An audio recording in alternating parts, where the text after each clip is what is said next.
날마다 큐티하는 여자 짝퉁, 날마다 과식하는 남자 한인구 장로입니다.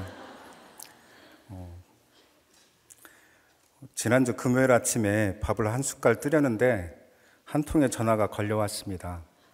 장로님, 다음 주 수요 설교 하시랍니다. 새벽 설교 후에 아무 생각 없이 천국을 누리고 있었는데 전화를 받고 밥맛이 뚝 떨어져서 한 그릇밖에 못 먹었습니다.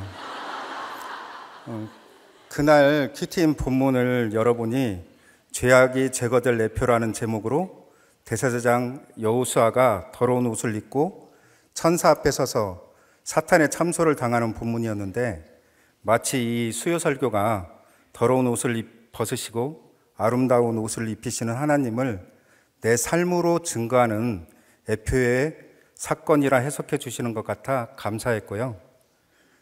그날에 너희가 각각 포도나무와 무화과나무 아래로 서로 초대하리라 말씀해 주셔서 망치지는 않겠구나 싶어 안심이 되었는데요. 그래도 처음으로 성도님들 앞에 이렇게 설교를 한다는 게 참 직면하기 싫은 부담감으로 다가왔습니다. 그런데 지난 주일 설장훈 목사님이 똑같은 본문으로 말씀을 전해주시는데, 불에서 꺼낸 그슬린 나무같이 죄악이 가득한 더러운 옷을 입고 있던 저를 하나님께서 구속사의 말씀으로 아름다운 옷을 입히시고 결국 천국 복음 전하는 인생으로 삼아주셨다고 또 말씀해 주시는 것 같아서, 이미 하나님께서 승리해 놓은 싸움이니 그저 나는 담대히 전하면 되는구나 하는 마음이 들어서 평안해졌습니다. 그래서 어제까지 목장도 하고 이렇게 편하게 지내다 즐거운 마음으로 왔는데요, 막상 이렇게 또 올라와서 모든 시설을 한꺼번에 이렇게 받으니까 담대함이 사라지는 것 같아요. 새벽 설교 후에 아내가 수요 설교 때는 웃음 포인트가 있어야 하지 않아? 하는데 제가 위트나 유머가 없이 진지한 편이라 참 걱정이 되었습니다. 어떻게 해야 되나, 이렇게 곰춤이라도 좀 쳐야 되나 고민을 하다가 있는 모습 그대로 서 있는 것이 온전한 회복의 시작이라고 하셨으니 제 모습 그대로 주 앞에 서서 말씀을 전하려고 합니다. 오늘 본문은 마태복음 26장 47절에서 56절로 퀴틴 제목은 성경을 이루기 위하여입니다.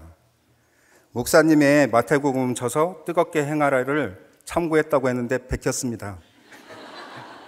오늘 본문의 배경은 예수님이 십자가 지신 성금요일 바로 전날 마가의 다락방에서 12제자와 함께 최후의 만찬을 드시며 마지막까지 제자들을 축복하신 후에 겟세마네 동산에 오르셔서 피땀으로 아버지의 원대로 되기를 기도하신 후 체포되는 과정을 보여주고 있습니다. 마태복음 26장 37절과 38절에 예수님께서 베드로와 세베대의 두 아들을 데리고 기도하러 가실새 고민하고 슬퍼했다고 하시고 내 마음이 매우 고민하여 죽게 되셨다고 하십니다. 당하실 육신의 고통이 두려워 고민하고 슬퍼한 것이 아니라 이 어리석고 우매한 내 자녀들을 그냥 두고 가시는 것이 너무 고민되어 죽게 되었다고 하시는 겁니다. 정말 주님의 사랑은 정말 놀랍고 절절하기까지 합니다. 이런 주님의 옆에 오늘 본문에는 예수님을 파는 유다가 있고 구속사를 알지 못하니 분을 내며 칼을 빼드는 베드로가 있으며 예수님을 버리고 다 도망하는 제자들이 있습니다. 그런데 이 모든 것이 성경을 이루는 것, 구원을 이루는 것이라고 하시네요. 인정을 하건 안 하건 인류 역사는 성경을 이루는 역사라고 합니다. 모든 역사가 예수님에 대한 이야기이기 때문에 성경을 이루는 것은 곧 구원을 이루는 것입니다. 내 인생의 역사도 성경을 이루는 구원을 이루기 위한 것이라고 하시는데, 오늘 본문을 통해 내 인생의 구원이 이루어지는 길이 무엇인지 살펴보았으면 좋겠습니다. 내 인생의 구원이 이루어지기 위해서는 첫째, 나를 파는 자가 있음을 인정해야 합니다. 47절부터 50절까지입니다. 다 같이 봉독하겠습니다. 말씀하실 때 12 중에 하나인 유다가 왔는데 대제사장들과 백성의 장로들에게서 파송된 큰 무리가 칼과 몽치를 가지고 그와 함께 하였더라. 예수를 파는 자가 그들에게 군호를 짜 이르되 내가 입맞추는 자가 그이니 그를 잡으라 한지라. 곧 예수께 나와 랍비여 안녕하십니까 하고 입을 맞추니 예수께서 이르시되 친구여 내가 무엇을 하려고 왔는지 행하라 하신대 이에 그들이 나와 예수께 손을 대어 잡는지라. 유다는 예수님의 제자로 3년 동안 모든 가르침을 받았음에도 예수님을 로마의 압제로부터 이스라엘을 구원할 세상 왕으로 생각하고 자기도 세상에서 높은 지위로 살 것을 꿈꾸며 따랐기에 자꾸 십자가에 달려 죽고 다시 살아나야 한다고 알아듣지도 못하는 말씀을 하시는 예수님을 따르는 것에 갈등이 많았을 것 같습니다. 그 비싼 항유 옥합을 팔아 가난한 사람을 구제하는 것이 예수님의 머리에 쏟아 장례를 준비하는 것보다 더 합리적이고 예수님이 말씀하신 사랑이라는 자기의 생각을 버리지 못하는 유다는 예수님께 올인하지 못하고 세상을 겸하여 섬기다가 대제사장들과 백성의 장로들에게서 파송된 큰 무리와 함께 예수님을 잡으러 왔습니다. 3년을 예수님이 친히 양육하신 제자이고 또 평생을 성경 말씀을 곁에 두고 살던 대제사장들과 백성의 장로들인데도 자기가 선한 것이 일도 없는 100% 악하고 음란한 죄인임을 깨닫지 못하고 교만과 의로움으로 외식하는 삶에 열심을 내면 그것이 칼과 몽치가 되어 주변 사람을 상하게 하고 결국 예수님도 그것으로 죽이는 결과를 낳게 됩니다. 이렇게 예수를 죽이고자 파는 자는 입으로는 랍비여 안녕하시옵니까 하면서 입을 맞추지만 뒤에서는 악하고 교활한 계략으로 예수님을 잡아넘길 궁리를 하는 겁니다. 그런데 이 모습이 우리의 모습이고 또 제 모습입니다. 우리는 이런 사람을 내 남편, 내 부인으로 있다면 내가 사람이냐라며 분을 내며 복수를 꿈꾸고 저주를 퍼부으며 난리를 치겠지만 예수님은 그런 유다를 보고 친구여라고 말씀해 주십니다. 말씀도 없는 세상 사람과 똑같은 유다에게 구원의 때를 위해 마음 상하지 않게 돌이켜 회개할 때까지 친구여 하면서 섬겨야 하는 겁니다. 예수님은 이미 죽기로 작정하셨기에 구속사를 이루기 위해 유다가 이렇게 예수님 자신을 팔아넘겨야 함을 분별하시고 내가 행하는 일을 하라고 하십니다. 100% 죄인인 우리가 스스로 구원을 이루지 못함을 아시는 하나님께서 내 인생에 유다같이 나를 파는 사건과 환경, 배우자, 자녀를 허락하셔서 육이 무너지게 하시고 말씀으로 내가 도리어 칼과 몽치를 들어 죽이려 했던 완악한 자임을 깨닫고 회개하게 하셔서 구원을 이루기 위해 나를 파는 자가 있어야 할 이름을 인정하게 하시는 것이 은혜이고 복이 아닌가 싶습니다. 6.25 전쟁을 거치며 부모로부터 버림받은 상처가 폭력성으로 변한 아버지와 가난으로 어린 나이에 결혼을 하였지만 첫 남편을 버리고 아버지와 살림을 차리신 어머니 사이에서 장남으로 태어난 저는 하루가 멀다 하고 서로 치고받으며 욕탄전을 벌이는 부모님으로 인해 늘 불안했는데요. 그 불안을 견디기 위해 웬만한 일에는 반응을 하지 않고 아무 일 없었던 것처럼 넘겨버리는 방식으로 저를 방어하며 살았습니다. 그래서 그런지 불우한 환경이지만 밝고 씩씩하고 자신감 넘치게 생활했는데 반면에 감정이 무뎌져 공감도 채울도 없는 사람으로 성장했습니다. 유년 시절에 가난으로 산동네까지 쫓겨 살았는데 주일마다 울려 퍼지는 교회 종소리가 너무 평화스럽게 들려 같은 동네에 살던 교회 선생님을 따라 교회에 가게 되었습니다. 그렇게 시작한 신앙생활에 고지식한 성격이 더해지니 아버지의 폭력으로 집을 나가신 어머니 대신 집안 살림을 하면서 사춘기 없이 중고등학교를 졸업하고 장학금과 아르바이트로 생활비를 충당하며 대학을 나와 취업도 하게 되니 주변에서도 그런 환경에 대단하다고 하고 스스로도 대견하게 여겼습니다. 대학에서 미팅을 통해 지금의 아내를 만나 어차피 결혼할 건데 하면서 아무 죄책감 없이 혼전순결을 지키지 않고 성적 쾌락을 추구하며 살다가 졸업 후 1년 만에 결혼하고 아내가 다니던 교회에서 모범적인 부부의 모습으로 외식하며 신앙생활을 했습니다. 그러나 구속사의 말씀이 없으니 제 자신이 100% 죄인인 걸 인정하기보다는 늘 제가 옳다는 기준으로 살면서 아내와 다투면 아내의 입에서 잘못했다는 말이 나올 때까지 잠도 재우지 않고 끝까지 싸웠고, 출근해서도 전화로 싸우다가 전화를 받지 않으면 근무 중에 집까지 쫓아오기도 했습니다. 그러면서도 제 죄를 못 보고 평소에 가족보다 남에게 인정받으려 애쓰는 아내를 무엇이 중요한지 모르고 산다며 무시하고 말씀을 칼과 몽치 삼아 문자적으로 들이대면서 옳고 그름으로 정죄하며 믿음 없다고 비난하니 아내는 점점 죽어가고 있었습니다.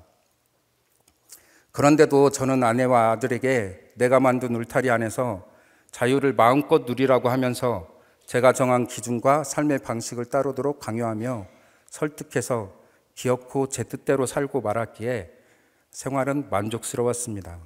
지금 생각하면 벼락 맞아 죽어도 쌀 인생인데, 그런 제가 이렇게 살아있는 것 자체가 은혜이고 가정이 회복된 것이 기적이 아닌가 싶습니다. 이렇게 신앙생활을 하면서 교회에서 직분자로 모든 집회와 기도회를 참석하며 호산나를 불러 외쳤지만, 가정에서는 아내와 날마다 전쟁을 치르며 답답한 마음을 저도 찌질이 담배로 풀고 포르노 동영상을 보면서 욕구를 풀며 외식하는 바리새인의 전형적인 모습으로 살았습니다.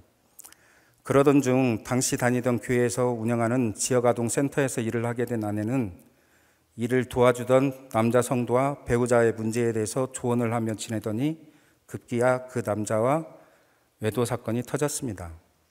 처음에는 아내가 어떻게 나를 배신할 수 있는지 정말 이해가 안 돼서 미칠 것만 같았습니다.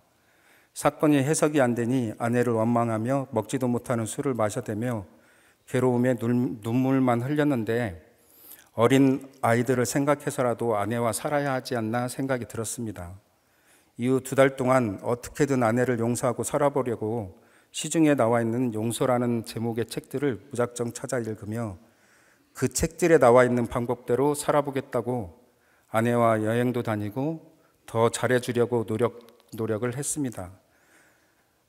그러나 말씀도 없고 이를 해석해줄 공동체도 없으니 노력하면 할수록 상실감과 배신감만 커져갔었는데, 어느 날 참았던 분노가 터져 나가지 않겠다고 버티는 아내를 아침부터 저녁까지 갖은 욕설로 조롱하며 급기야 발로 차고 죽인다고 협박하여 진술서를 받아내고 집에서 내쫓았습니다.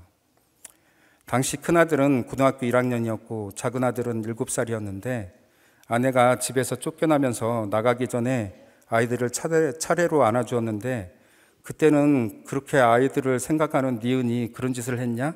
는 생각이 들면서 그 모습조차 가증스럽게 보였는데, 이번 설교를 준비하면서 그때를 생각해 보니 남편에게 들볶이고 발길질까지 당하며 쫓겨나면서 그 마지막이라는 생각에 아이들을 안았을 것 같은데 얼마나 마음이 아팠을까, 또 정말 마음이 찢어지게 아팠겠구나 싶어서 아내에게 정말 미안하기도 하고 아이들에게 정말 큰 상처를 준 죄인이라는 생각이 들면서 눈물이 났습니다. 나를 배신한 아내를 내 인생에서 치우겠다 결심하고 복수하는 마음으로 이혼을 요구하던 무렵 인터넷을 통해 목사님의 결혼을 지켜야 될 11가지 이유라는 서적을 접하고 반복해서 읽으며 결혼의 의미를 다시 생각하게 되었습니다. 고민 끝에 담임 목사님께 문제 해결을 원하는 장문의 메일을 보냈는데, 일단 올라오셔서 예배를 드리세요. 예배가 회복돼야 모든 것이 회복됩니다라는 뻔한 답장을 받았습니다. 그런데 그 뻔한 말씀이 자꾸 생각이 나서 결국 다음 주일 홀로 판교 촛불에 올라와 새신자로 등록까지 하게 되었습니다. 새신자 명찰을 가슴에 붙이고 예배당에 앉아 찬양을 하는데 마치 엄마가 꼭 안고 위로해 주는 것 같은 마음이 들어서 처음부터 울기 시작해서 예배가 끝날 때까지 울었던 기억이 있습니다. 그렇게 예배 시간이 지나 새신자실로 이끌려 목장 안내를 받았는데, 새가족 교사님이 목욕탕에서 알몸으로 서로 솔직히 대하듯 말씀으로 자기 죄를 나누고 위로하는 곳이 목장이라고 하시는데, 갑자기 목장에 아내와 같이 참석하면 언젠가는 신혼 시절 태페 안마 시술소에서 음란을 즐겼던 일을 아내가 알겠구나 생각이 들면서 그런 아내가 뭐라 할까? 그토록 정절을 지키지 않았다고 아내에게 너는 사회복지를 하라고 했더니 내 몸을 나눠주는 몸복지를 하고 왔냐? 하면서 조롱하며 혼자 깨끗한 척, 의로운 척, 정절을 지킨 척 했는데 아내에게 그대로 돌려받겠구나 싶고, 똑같이 다른 여자와 다른 남자를 취한 것인데 내가 이렇게 할 자격이 있는가? 먼저 배신한 것이 내가 아닌가 하면서 막연히 제 잘못이 생각나기 시작했습니다. 그런 경험을 하고 집으로 돌아와 매주 두 아들을 데리고 판교체플로 예배를 드리러 다니며 결혼의 목적은 거룩이라는 말씀과 자녀에게 가장 좋은 혼수는 더럽히지 않는 호적등불이라는 목사님의 설교 말씀에 수긍이 되어 아내와 어쩜 같이 살 수 있을 것 같다는 생각에 큰 처형집에 피신해 있던 아내를 닥달해서 2달간의 별과 생활을 끝내고 집으로 돌아오게 했습니다. 그 후 매주 아내와 두 아들과 같이 판교체플로 예배를 드리러 다니며 우리들 공동체 삶이 시작되었고 이제 만 9년이 되어갑니다. 적용 질문을 드립니다. 내 뜻과 가치관에 맞지 않는다고 거부하고 칼과 몽치로 대적하는 말씀은 무엇인가요? 내가 요즘 앞에서는 교양과 친절로 라삐어 하면서 뒤로는 팔려고 꾸미는 교활한 계략은 무엇인가요? 유다 같은 가족, 동료를 용납합니까? 복수할 생각만 하고 있습니까? 물 한 잔 먹고 할게요.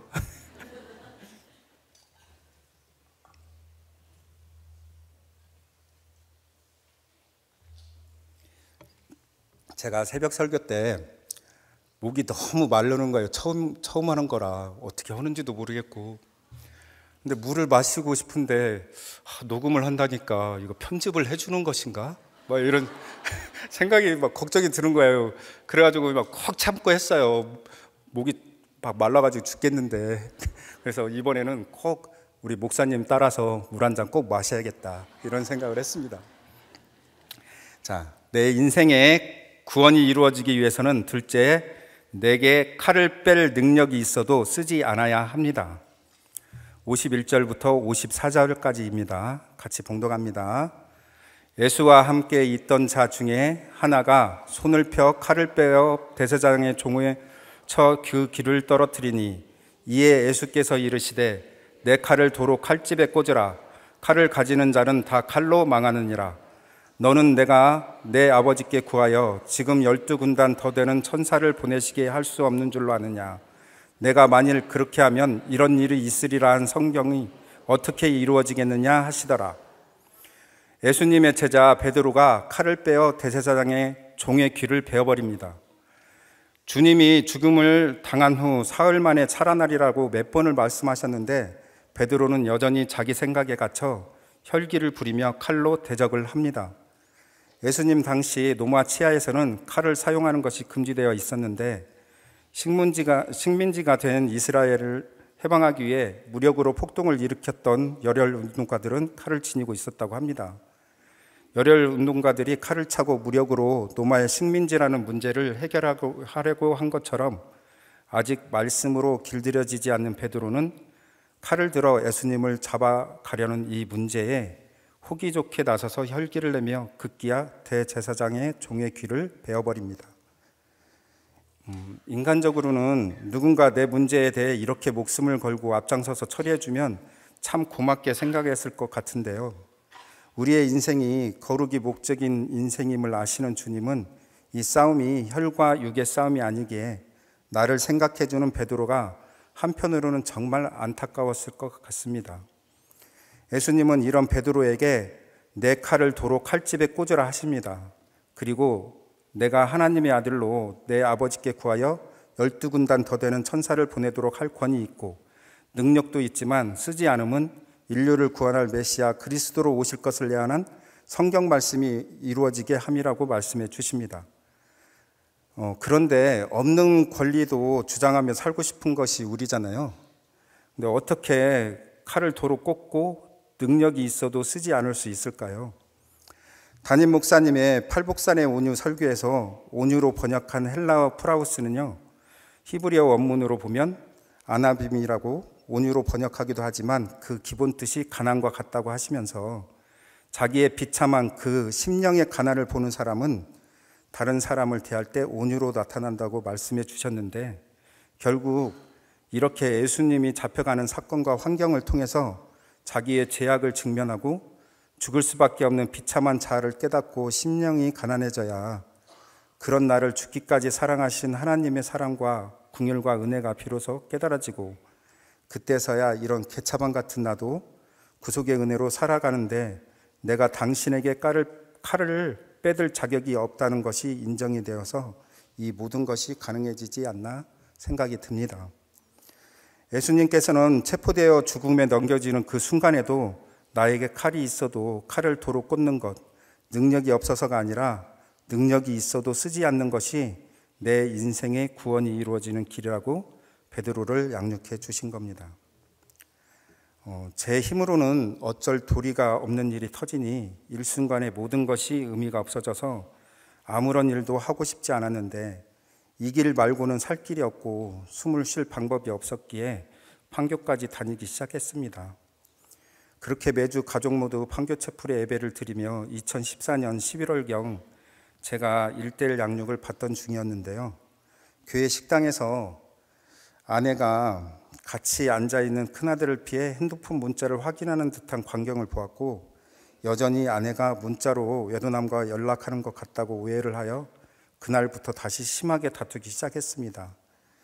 그 다음 주일 예배 후에 아내에게 만약 핸드폰을 복원시켜 연락한 것이 나오면 그때는 정말로 죽여버리겠다고 협박하고 양육을 받고 왔는데, 그 길로 아내가 모든 소지품을 남겨놓고 교회에서 사라지는 사건이 터졌습니다. 생각해보면 제가 지금은 많이 웃는 편인데, 웃지 않고 아무 표정이 없으면 눈매가 경찰관이라는 직업 특성상 좀 사나운 편이라 무섭다고 하는데요. 그런 남편이 분노에 차서 예전보다 더 무서운 얼굴로 죽이겠다고 하니 처음에는 좀 변할까 싶었는데 역시 아니구나 하면서 소망도 없어지고 정말 이러다 죽을 수 있겠구나라고 겁을 먹고 살기 위해 도망치지 않았을까 생각이 듭니다.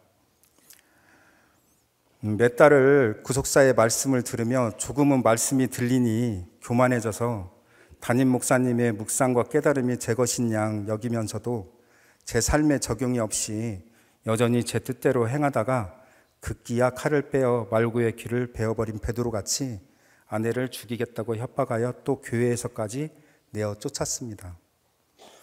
아내가 판교 채플에서 사라지고 정신이 나간 사람처럼 일주일을 보내고, 그래도 연락은 해야 할 것 같아서 양육자에게 이 사실을 알리고 목장에도 알렸습니다. 정말 힘들겠다는 위로의 말과 힘들 테니 이번 양육은 쉬라는 반응을 기대했는데, 있어야 할 일이니 집사님이 할 일은 양육을 마치는 일이라고 억지 같은 권면을 해주셨습니다. 난 죽을 것 같은데 양육을 받으라고? 뭐 이런 몰인정한 사람들이 있어 하면서 화가 났지만 딱히 다른 방법이 없으니 하단 양육을 받기로 했습니다. 그러고 보니 저에게 이것이 저를 위한 하나님의 딱 맞는 세팅이 되었던 것 같습니다. 아내가 사라진 후 2주째 되던 2014년 11월 30일 주일날에 판교 채플에 다시 올라와 예배를 드리고 양육을 받았는데, 그때 주제 큐티 본문이 사도행전 16장 25절에서부터 34절까지 말씀으로 바울이 신라와 같이 2차 전도 여행 중에 점치는 귀신 들린 여종의 귀신을 쫓아준 일로 모함을 받아 옥에 갇힌 사건의 본문이었습니다. 말씀을 준비하면서 그때 제가 했던 주제 큐티를 다시 찾아 읽어보니 아내가 판교 채플에서 사라진 사건을 이렇게 묵상을 했는데 읽어보겠습니다. 아내가 교회에서 사라진 사건을 통해 말씀대로 살려고 먼 곳까지 예배를 가고 양육도 받고 있는데 어찌 이런 고난을 주시느냐 고 원망하며 제 잘못이 아니라고 무죄를 주장하고 싶었습니다.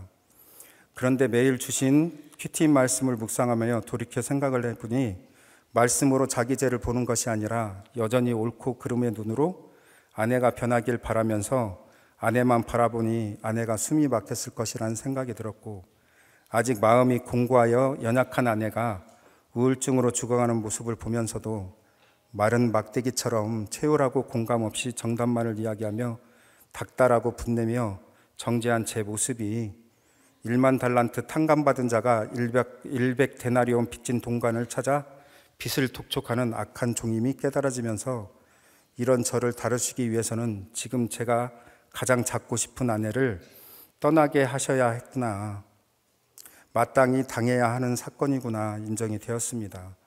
이렇게 인정이 되고 나니 분도 나지 않고 요동하던 마음도 진정이 되었습니다. 주님께서 저의 구원을 위해 십자가를 지시고 저에게 고난을 주셔서 이 고난이 구원을 위한 구속사적인 사건임을 알아가게 하시는 것이 참으로 주 예수를 믿는 것이라는 것을 조금은 알아가고 있어 평안해지는 것 같습니다. 아직 완전한 구속사를 이해하지 못하고 제 자신을 자책하며 제 연민에 울고 있지만 아내의 가출 사건을 원통함이 아닌 오직 예수님만이 상급이 되는 사건으로 해석하여 이 땅에서도 천국을 누리길 소원합니다. 하나님께서는 아내의 가출 사건을 통해 저에게 예수님처럼 십자가 지는 적용으로 도로 칼을 칼집에 넣는 것이 구원을 이루는 것임을 말씀해 주신 겁니다. 적용 질문을 드립니다. 마땅히 나에게 권리가 있다며 칼을 빼어 베고 싶은 사람이 있나요? 그 마땅한 권리는 무엇인가요? 내게 사건이 올 때 말씀을 먼저 기억합니까? 혈기를 먼저 냅니까? 그 이유가 무엇이라고 생각하나요? 구원을 이루기 위해 내가 도로 꽂아야 할 칼, 쓰지 말아야 할 능력은 무엇입니까? 물 한 잔 먹을게요.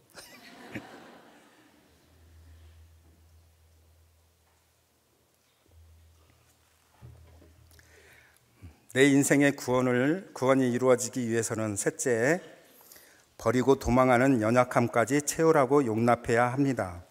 55절, 56절입니다. 같이 봉독하겠습니다.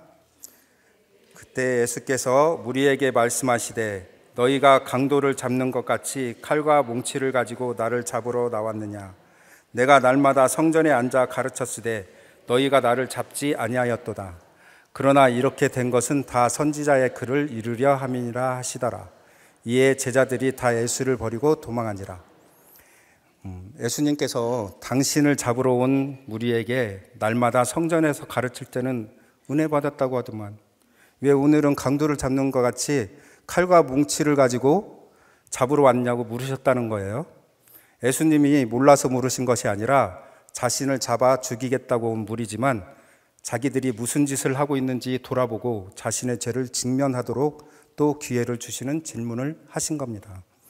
그러시면서 이렇게 된 것은 다 선지자의 글, 구체적으로는 예수님이 체포되실 것을 예언한 이사야 53장 7절, 그가 곤욕을 당하여 괴로울 때에 그의 입을 열지 아니하였으며 마치 도수장으로 끌려가는 어린 양과 털 깎는 자 앞에서 잠잠한 양같이 그의 입을 열지 아니하였도다. 말씀을 이루려 함이라고 하십니다. 혼자 말로 하는 독백이 아니라 조금 후면 예수님을 버리고 도망할 제자들과 죽이겠다고 칼과 몽치를 들고 온 무리에게 이 말씀을 남기십니다. 지금은 그들이 예수님의 사역을 이해하지 못하더라도 들어둔 말씀이 있어 후회라도 깨닫도록 말씀을 하신 것 같습니다. 죽음을 앞두고 계시면서도 끝까지 우리를 향한 사랑을 멈추지 않으시는 주님이십니다. 그런데 이런 예수님을 제자들이 모두 버리고 도망했다고 합니다. 100% 죄인인 우리는 아무리 호언장담을 해도 사건이 닥치고 어려운 일이 오면 본능적으로 다 버리고 도망가는 것이 몸에 배어 있는 것 같습니다. 말씀을 들어도 십자가를 통과한 경험이 없으면 공허한 관념이 되어 현실에서 사건이 닥치고 어려운 일을 당하게 되면 말씀으로 삶을 해석하지 못하고 그간 세상에서 학습한 합리성을 앞세워 자기 힘으로 해결하고 하니 힘들고 두려운 게 아닌가 싶습니다. 그러니 늘 불안으로 떨면서 그런 일들이 내 삶에 오지 않기를 바라는 것이 우리의 모습인데 강인하고 능력이 있으면 그 두려움을 극복하며 사건을 해결하고 어려운 일을 처리하니 하나님을 찾을 일이 없겠지만 연약하고 능력이 없으면 이렇게 두려우니 버리고 도망하다가도 하나님을 찾게 되는 인생이 되니 세상은 이해하지 못하는 복이지 않나 싶습니다. 우리는 나를 무시하고 버리고 도망하는 남편, 아내, 자녀, 지체에게 어떻게 이럴 수 있냐며 악에 받쳐 소리를 지를 것이 아니라 예수님을 버리고 도망한다도 예수님께서 채울하시고 용납한 것 같이 내가 예수님 때문에 그들의 연약함까지 채우라고 용납하며 십자가를 짊어지고 잘 죽는 것을 보여줘야 합니다. 그것이 우리의 사명입니다. 이 사명의 삶을 여전한 방식으로 잘 살아내는 것이 내 인생의 구원이 이루어지는 삶인 것 같습니다. 아내가 사라진 후 계속된 양육과 목사님의 구속사의 말씀, 그리고 목장에서 지체들의 나눔을 들으면서 제가 아내의 연약함을 채우라고 용납하는 십자가의 찐사랑이 아니라 오직 나만 바라보라는 자기 중심적인 집착을 사랑이라 착각하며 이를 배신했다며 지랄 발광한 남편인 것이 인정이 되기 시작했습니다. 그리고 그간 사랑한다며 했던 모든 일들이 아내에게는 소리나는 구리와 울리는 꽹과리가 되었다는 것도 깨달아졌습니다. 그렇게 아내가 이해되고 미움이 사그라들면서 매주 흘리던 연민의 눈물이 회개의 눈물로 바뀌어 갈 때쯤 죽었을 것이라 여겼던 아내가 경기도 여주에서 둘째 처형과 있다는 소식을 들었습니다. 딱 아내가 판교체 풀에서 사라진 6개월쯤 되었던 것 같습니다. 목장의 처방대로 아내의 마음이 상하지 않도록 조심스럽게 아내가 필요한 물건들을 챙겨서 전달하고 아이들이 보고 싶었을 아내를 위해 휴대폰을 개설하여 주고 아이들과 눈치 보지 말고 통화하라고 당부를 했습니다. 그렇게 아내와 연락이 이어지고 아내가 2주마다 아이들이 있는 전주로 내려와 아이들과 지내다 여주로 올라가는 시간들을 보내게 되었습니다.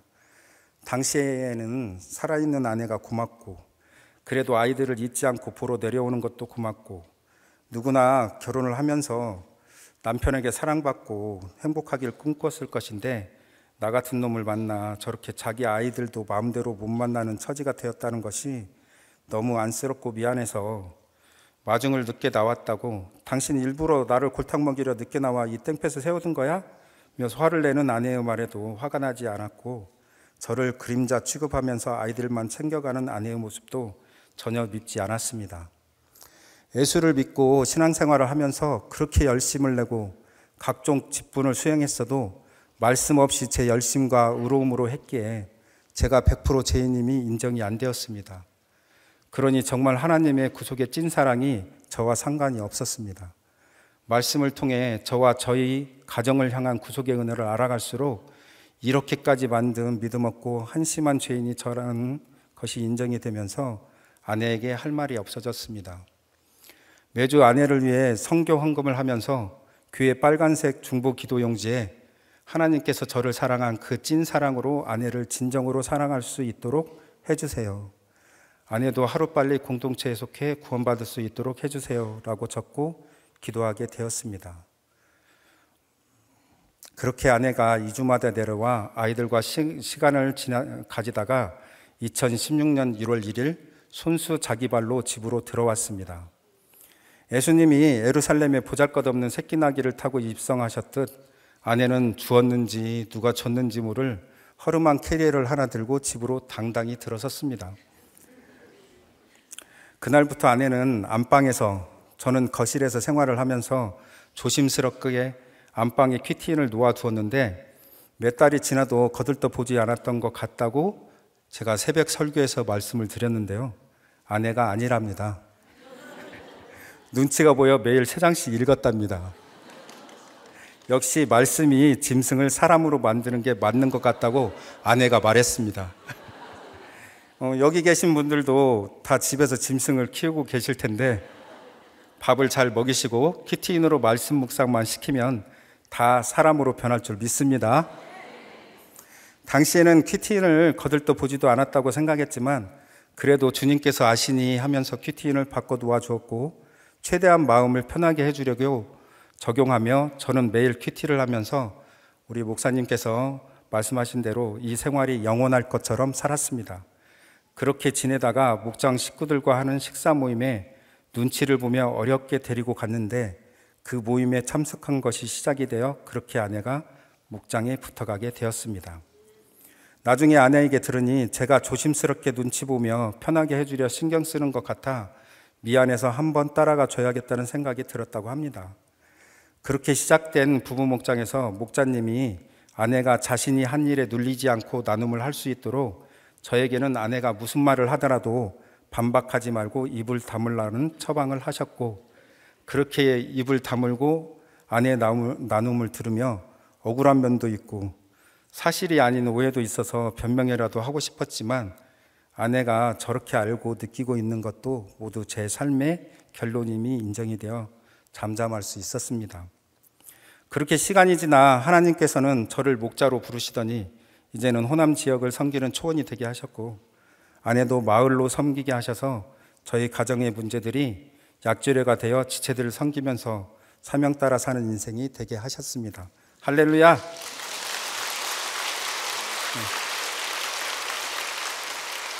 그뿐 아니라 목장이 바뀔 때마다 체율 없고 공감 없는 원칙론으로 여집사님들을 마구 찔러대서 한 번씩은 목장에서 뛰쳐나가게 하는 은사가 저에게 있는데요.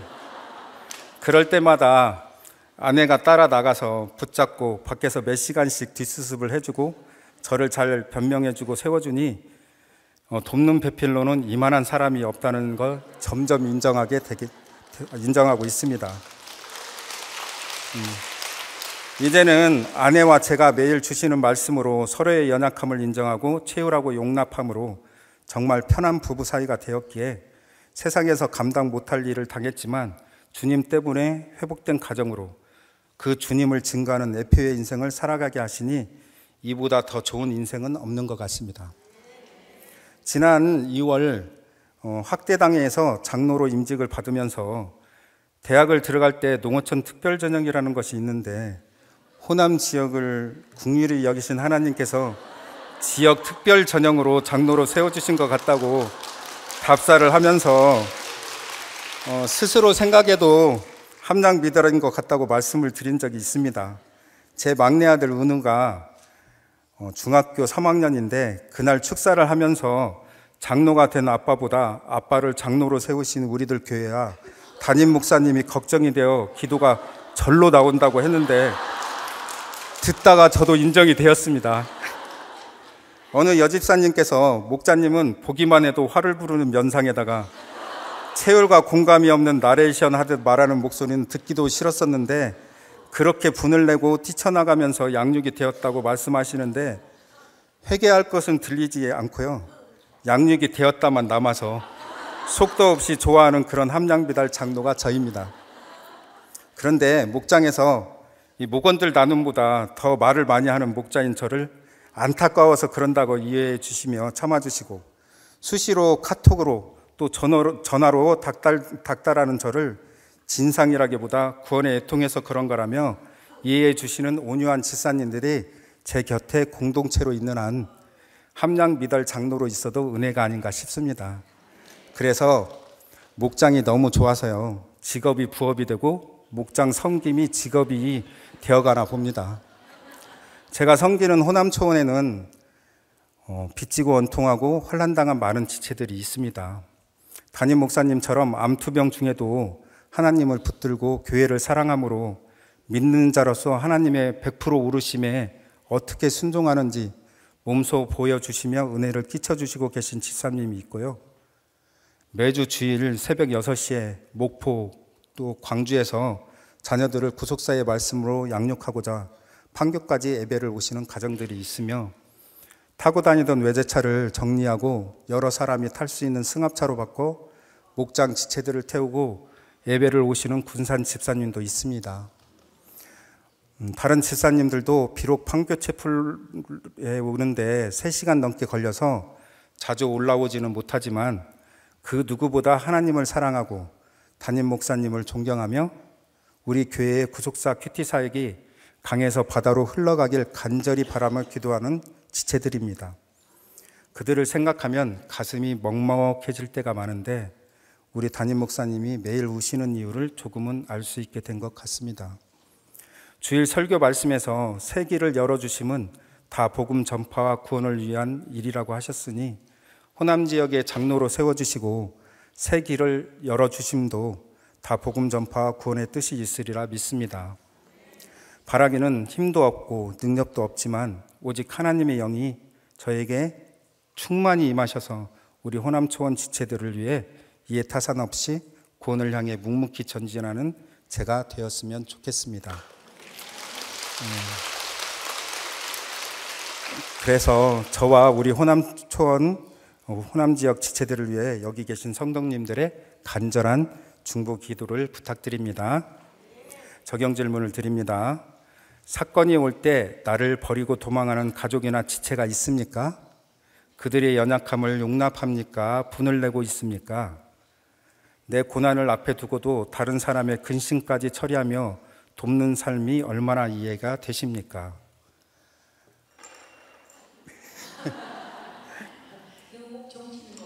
아, 예. 네, 어떻게 호남 지역에 장로를 세우신 걸 어떻게 주제를 그렇게 잘하세요? 네, 맞습니다. 네, 그러니까 이제 또 호남에 계신 분들은 왜 저분이 장로님이 되셨나라고 생각을 또 할 수 있겠는데, 호남에도 이제 사모하시는 분들이 굉장히 많이 있지만은 우리 장로님은 정말 여기 그 매주일 현장 예배를 오셨어요. 예, 그러니까 아무리 사모해도 대면에서 드렸다 이거죠. 그러니까 호남 계신 분들은 그렇게 무슨 정실에 개입이 있었나 뭐 이런 오해를 하들 말으시고요. 그러니까 아무리 좋아해도 이렇게 맨날 오는 거는 쉽지가 않잖아요, 그죠? 예, 그래서 정말 죽을 것 같으니까 이제 오셨고, 그 다음에 지금 오늘 말씀하시는 것처럼 그렇게 분조장이시기 때문에, 분조장 아시죠? 이 분노 조절 장애가 있으셔서 저렇게 화를 잘 내시는데, 제가 보니까 일꾼들은 다 그 강박증이 있으면 참 환영을 해야 되겠더라고요. 강박, 지난주에도 장로님이 강박증이 있으니까 교회 너무 일 열심히 하시고, 그래서 우리는 성격이 좋고 뭐 나쁘고 뭐 이래서 천국 가는 건 진짜 아닌 것 같고, 예수 믿어야 진짜 천국 간다는 말이 우리들 교회에서 정말 이루어지는 것 같아요. 그런데 정말 많은 분들이, 옛날에는 안 그랬는데 요즘에는 아내들의 외도가 정말 많거든요. 예. 근데 아내들이 참는 것보다 남자들이 참는 게 더 힘든 것 같아요. 훨씬. 그러니까 이제 그 선배로서 지금 이제 그런 고난의 그 물가부를 지금 지나가는 모든 지체들에게 가장 해주고 싶은 말이 뭐예요? 뭐 특별히 아내를 용서해야겠다. 제가 용서라는 책을 다 찾아서 읽었다고 했잖아요. 네. 시중에 딱 제목이 용서라고 되어 있는 책이 5권인가 있더라고요. 다 찾아서 읽었는데, 그거 읽을 때는 이렇게 하면 살 수 있어요 하니까 정말 살 것 같아요. 그런데 그런 방법으로는 절대로 안 돼요. 글쎄 뭐 여행 가고 이런 거 가지고는 절대로 안 되죠. 인본적인 그런 바탕으로 한 책은 절대 도움이 안 되고요. 오로지 목장 가고 딱 3개 하는 거예요. 목장 가고 큐티하고 예배드리고 이 3개를 했더니 어느 순간에 제가 정말 1만 달란트 탕감받은 자구나, 그리고 우리 아내가 100데나리온 빚진 자구나, 이런 생각이 딱 들었습니다. 그때부터 살게 됐어요. 네, 저분 뭐 장로 자격 있으시죠? 맞아요. 그러니까 제가 뻔한 답을 했잖아요. 예배 드리시라고. 예, 맞습니다. 그게. 네가 어떻게 뻔한 답을 그래도 적용을 하셨네요. 이게 중요한데, 그래도 결혼을 지키는 11가지 이유는 누가 가르쳐 줬어요? 인터넷을 뒤져서 어머. 우연하게 너무 힘드니까 인터넷을 뒤져서요. 처음에는 욥기를 이렇게 막 찾았어요. 그래서 욥기를 찾았는데, 고난 당한 사람 욥기 읽죠. 그래서 막 100페이지가 넘는 강해서를 막 읽고 했는데, 그러다가 우연하게 목사님 책을 그 인터넷 기사를 봤어요. 근데 전주에는 목사님이 그때 당시에는 그 책이 내려오지를 않아가지고요. 근데 전주는 나를 불러준 교회가 진짜 하나도 없는 것 같아. 여러분, 제가 지금 처녀지가 많아요. 저를 안 불러주는데 진짜 많아요. 정말 저 가야 되는데. 제가 예전에 다녔던 교회에서 연합 집회 할 때 맞아. 목사님이 오셨어요. 갔구나, 갔네. 예, 예. 오셨어요.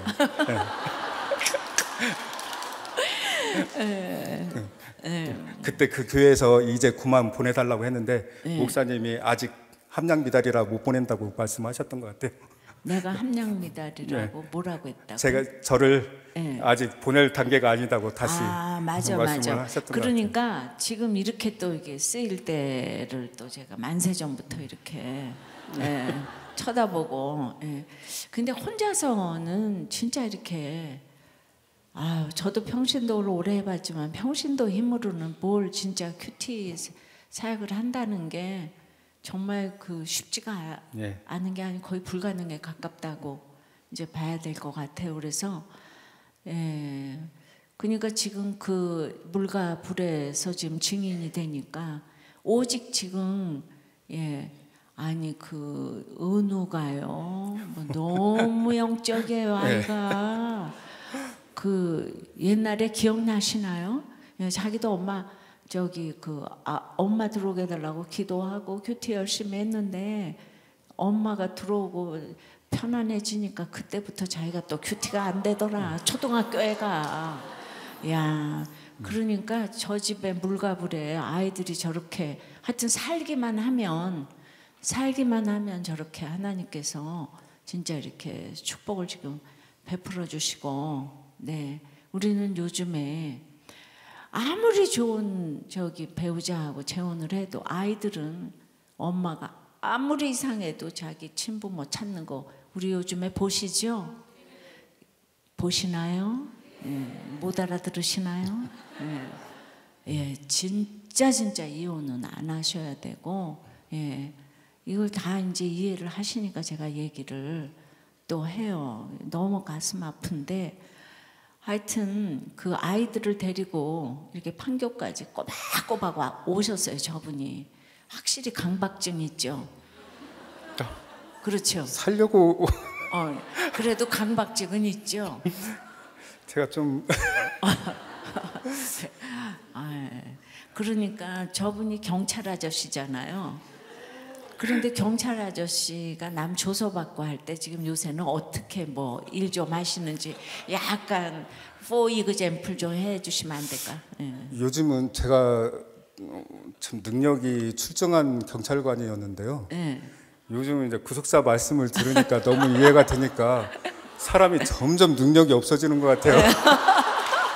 그래서 근데 그만둘 때가 됐구나 그런 생각을 하고 있습니다. 그럼 어떻게 승진에 굉장히 그 지장이 있잖아요, 그죠? 그런 거는 관심이 없고요. 우리 호남촌 어떻게 하나 이런 생각만 있어가지고. 그러면은 뭐 먹고 살아요? 그렇게 직장에서도 그래서 제가 그냥 표명을 합니다. 그렇게 이게 부업이다. 우리나라 경찰 너무 좋네요. 부업이다 그러는데도. 주업을 해야 되면 근데 먹고 살아야 되니까 주업을 대신 해야 되잖아요. 그러니까 너무 좋은 지금 경찰 아저씨가 투입이 됐잖아. 경찰에 우리 파송을 했잖아요.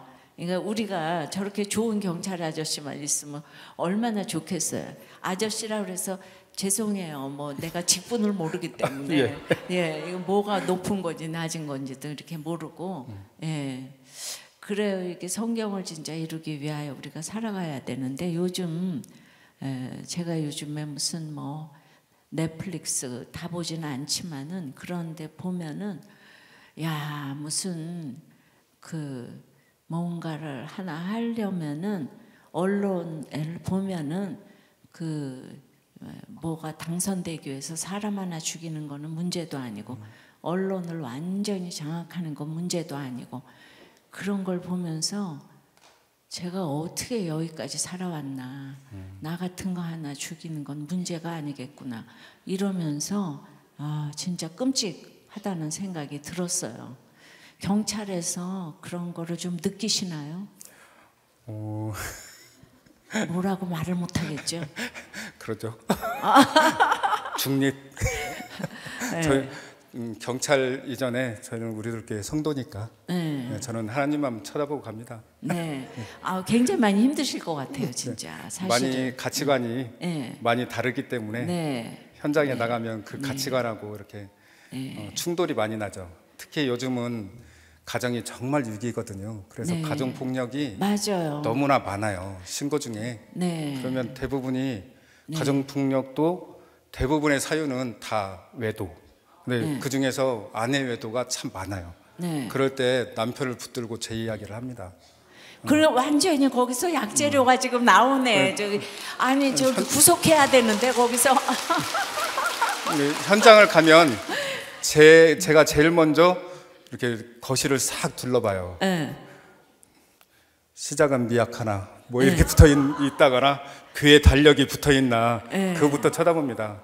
그래야 말씀을 좀 이렇게 전할 수가 있으니까.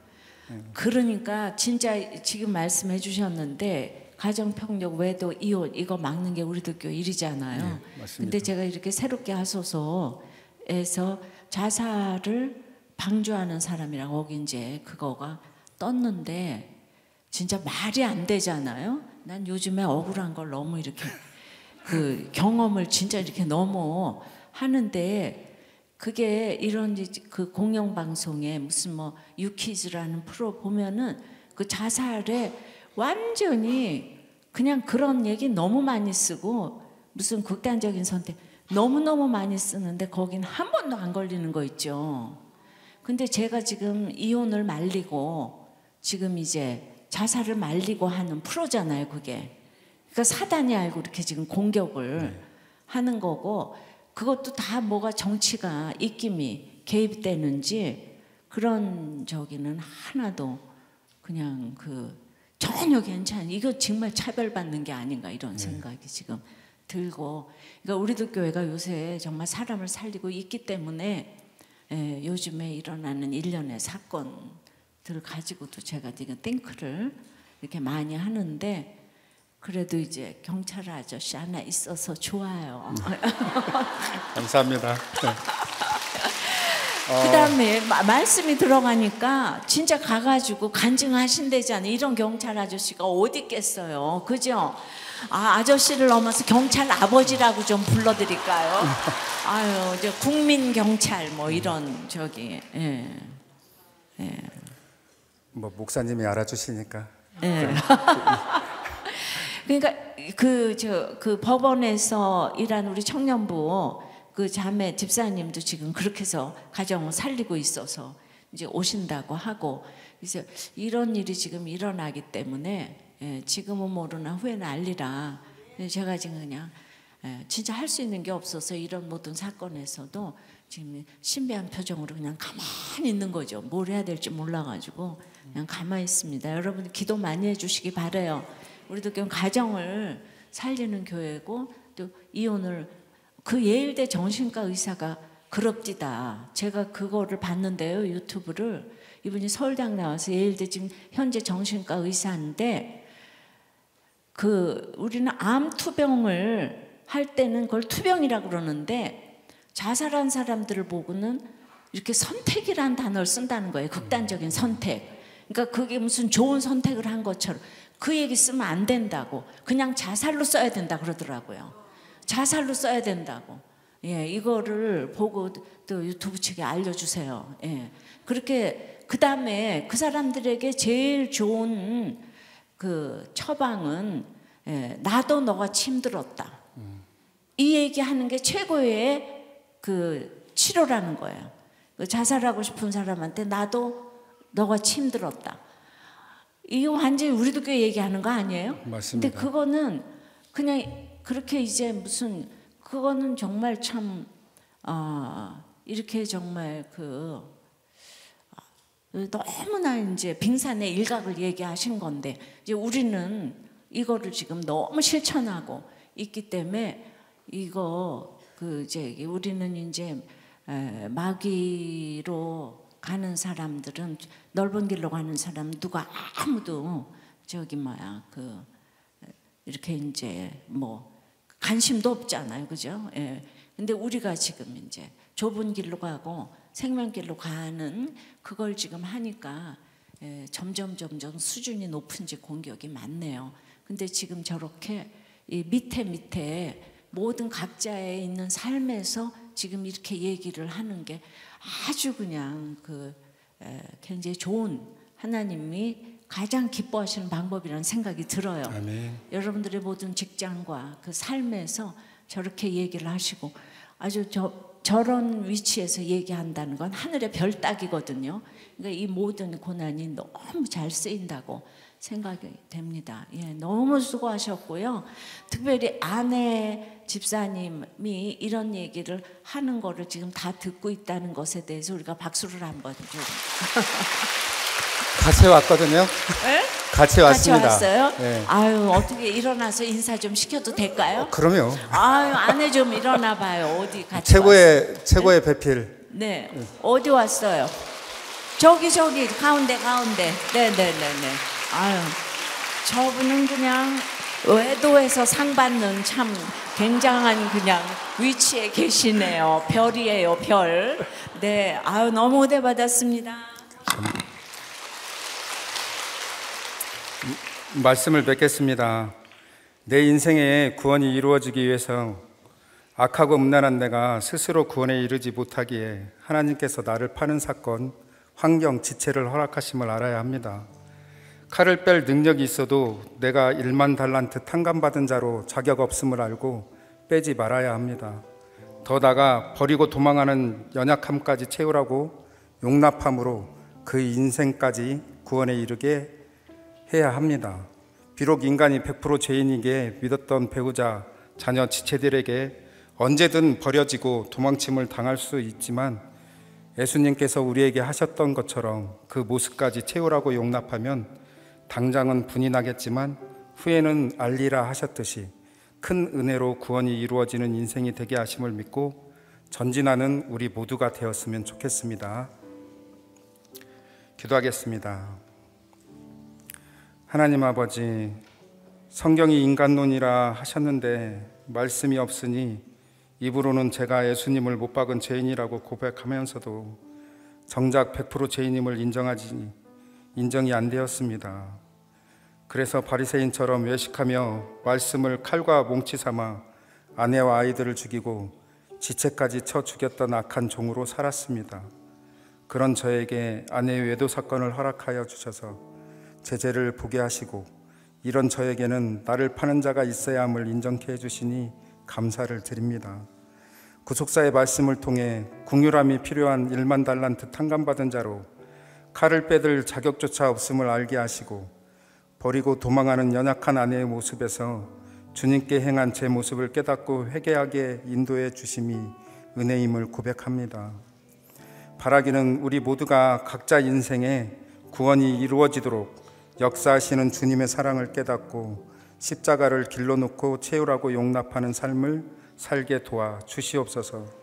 가정중수 말씀 묵상을 외치며 강에서 바다로 나가는 우리들 교회의 큐티목회에 기름 부어 주셔서 이 땅에 구속사의 말씀이 널리 퍼지게 도와주시고 이를 위해 목숨을 바치고 계신 우리 김양재 담임 목사님의 영육을 보호하여 주시옵소서. 동역하시는 사역자분들에게도 동일한 은혜로 채워주시옵시고 세계 각 곳에 복음을 전하는 선교사님들과 그 가정을 지켜 보호하여 주시옵소서. 진행 중인 각종 양육위에 하나님의 긍휼하심이 임하셔서 회개의 역사가 있게 하여 주시옵시고 5월에 있을 목회자 세미나에 기름 부으셔서 회개하는 그 한 사람을 통해 많은 영혼들이 주님께 나와 구원받는 은혜가 충만하게 역사하여 주시옵소서.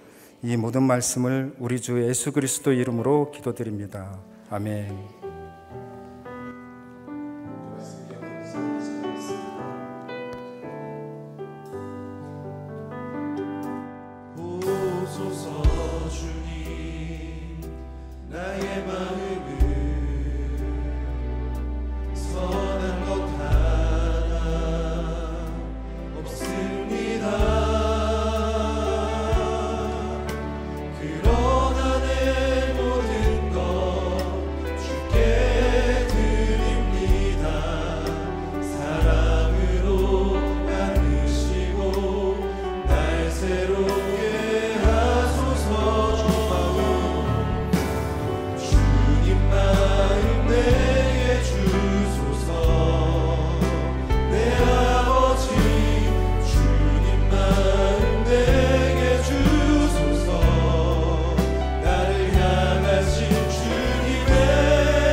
인생의 구원이 이루어지기 위해서는 내 앞에서 나를 파는 자가 있음을 인정해야 한다고 하십니다. 우리 장로님은 아내의 외도의 사건으로 처음에는 어떻게 아내가 나를 배신할 수 있냐며 이해가 되지 않아 미칠 것 같고 해석이 되지 않으니 아내를 원망하며 괴로움에 눈물만 흘렸다고 합니다. 우리도 외도의 사건, 폭력의 사건, 사기의 사건 등으로 어떻게 나를 배신할 수 있냐며 하루하루를 지옥을 살 때가 있습니다. 저도 결혼한 지 1년이 되지 않아 아내에게 이혼의 서류를 받고 아내가 왜 그렇게 할 수밖에 없음을 생각하지 않고 어떻게 나를 배신할 수 있냐며 힘든 하루를 보냈습니다. 말씀 앞으로 이 문제를 가지고 나와야 하는 것 알고 있지만 용기가 나지 않아 망설이는 우리의 마음을 놓고 기도합시다. 해석해줄 공동체에게 나눔으로 이해가 되지 않았던 나의 모든 문제들이 말씀으로 해석이 되게 하여 달라고 기도하시고, 그래서 서러움의 눈물, 자기 연민의 눈물이 아닌 진정한 회개의 눈물을 흘리며 100% 오르신 나의 주 하나님 만날 수 있도록 기도합시다. 우리 함께 기도하실 때 오늘 내 옆에서 나를 파는 자로 인하여 내 인생의 구원이 이루어지기 위한 사건임을 고백하기를 원한다고, 그래서 나의 더러워진 옷을 벗겨주시고 아름다운 옷을 입혀달라고 다 같이 주님의 이름을 부르며 기도하겠습니다. 우리 가족의 구원이 이루어지기 위해서는 내게 칼을 뺄 능력이 있어도 쓰지 않아야 한다고 합니다. 말씀과 양육을 통해 들은 묵상과 깨달음이 많아지니 그것이 나의 의가 되고 정죄함으로 공감하지 못하고 옳은 정답만 말하며 그렇게 상처 주는 말들로 칼을 휘두르며 혈기를 내는 우리의 모습들이 있습니다. 결국 우리의 가족의 구원이 이루어지지 않는 이유는 바로 나의 교만과 혈기 때문임을 고백하오니, 주님, 우리 가족의 구원을 막는 나의 교만과 다스려지지 않는 혈기를 불쌍히 여겨 주시옵소서. 나는 할 수 없지만 예수님처럼 십자가 지는 적용을 하기를 원합니다. 도와주시옵소서. 도와주시옵소서. 가족의 구원을 위해 신비한 표정을 지을 수 있도록 도와주시고, 아내를 데려오기 위해 구원의 사명을 겸손하게 감당했던 장로님의 적용이 나의 적용이 되게 하여 주시옵소서. 우리 함께 기도할 때 가족을 향한 집착이 아닌 내 배우자와 내 자녀들의 연약함을 채우라고 용납하는 십자가의 찔사랑이 되게 생기게 도와달라고, 그래서 우리 가족의 구원을 이룰 수 있도록 내게 칼을 뺄 능력이 있어도 쓰지 않게 해달라고 다 같이 주님의 이름을 부르며 기도하겠습니다. 우리 공동체의 구원이 이루어지기 위해서는 버리고 도망하는 연약함까지 채우라고 용납해야 한다고 합니다. 도망가버린 제자들처럼 공동체에 정착하지 못하고 도망다니는 목장 식구들 놓고 기도하길 원합니다. 또한 우리 목장 식구들의 기도 제목과 공동체를 위해 기도합시다. 주여, 이 시간 연약하고 상한 심령 가운데 있는 우리의 목장 식구들과 공동체를 살려 주시옵소서. 그래서 문제가 해석이 되게 하여 주시고 육신의 병에 고침을 받을 수 있도록 하여 주시고, ADHD와 분노조절장애, 우울증과 조울증, 조현병 등 모든 정신적인 문제에서 자유함을 얻을 수 있도록 도와주시옵소서. 특별히 이혼의 위기 가운데 있는 가정을 놓고 기도합니다. 힘들어서 가정을 깨고 도망가 버리고 싶은 마음들을 돌이켜달라고, 또 버리고 도망간 배우자의 연약함을 용납할 수 있도록 도와달라고, 이혼을 한 주만 더 미루어 말씀 한 번만 더 듣고 결정할 수 있도록 이 시간 도망가는 우리 목장 식구들과 육신의 병, 마음의 병으로 힘든 공동체와 이혼 위기 가운데 있는 가정을 위해, 그리고 호남 지역과 멀리서 교회를 오는 우리 공동체를 위해 다 같이 주님의 이름을 부르며 기도하겠습니다. 마지막으로 교회와 나라를 위해 기도하겠습니다.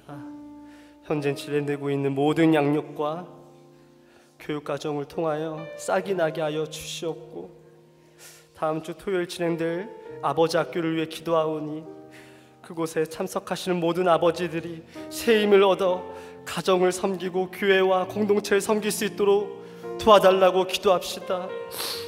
후속사의 가치관으로 세워진 우리 교회가 끊임없는 사탄 사탄의 참소에도 더 굳건하게 세워짐을 감사합니다. 우리 교회의 구속사 DNA가 다음 세대에 잘 전달되어 피가 되고 살이 될 수 있도록 기도해 주시고, 이 나라와 이 정부를 위해 기도하실 때 하나님을 두려워하는 그 한 사람이 세워질 수 있도록 차별금지법과 동성 결혼을 합법화하려는 시도들을 막아주시고, 하나님의 주권을 인정하여 함부로 생명을 낙태하지 않도록 태아생명보호법이 제정되게 해달라고 기도합시다. 마지막으로 날마다의 통함으로 교회와 나라와 나를 위해 그 한 사람에게 말씀을 전하며 부르짖으시는 우리 담임 목사님의 영육을 보호해달라고 우리 교회와 나라를 위해 주님의 이름으로 부르며 기도하겠습니다. 사랑의 주님, 주님 옆에 예수님을 파는 유다가 있고 구속사를 알지 못하니 분을 내며 칼을 빼드는 베드로가 있으며 예수님을 버리고 다 도망하는 제자들이 있다고 합니다. 인생이 이렇게 참 외로운 것임을 알고 가야 하는데, 저는 조금만 괴로우면 괴롭다고, 조금만 힘들면 힘들다고, 그렇게 조금만 외로우면 외롭다고 투정만 부리는 저임을 고백합니다. 그런데 나를 그렇게 괴롭히고 힘들게 하며 외롭게 하는 그 환경과 그 사람이 내 인생의 구원을 이루기 위한 시간이라고 합니다. 이 기가 막힌 말씀을 듣고 제가 어찌 회개를 안 할 수 있겠습니까?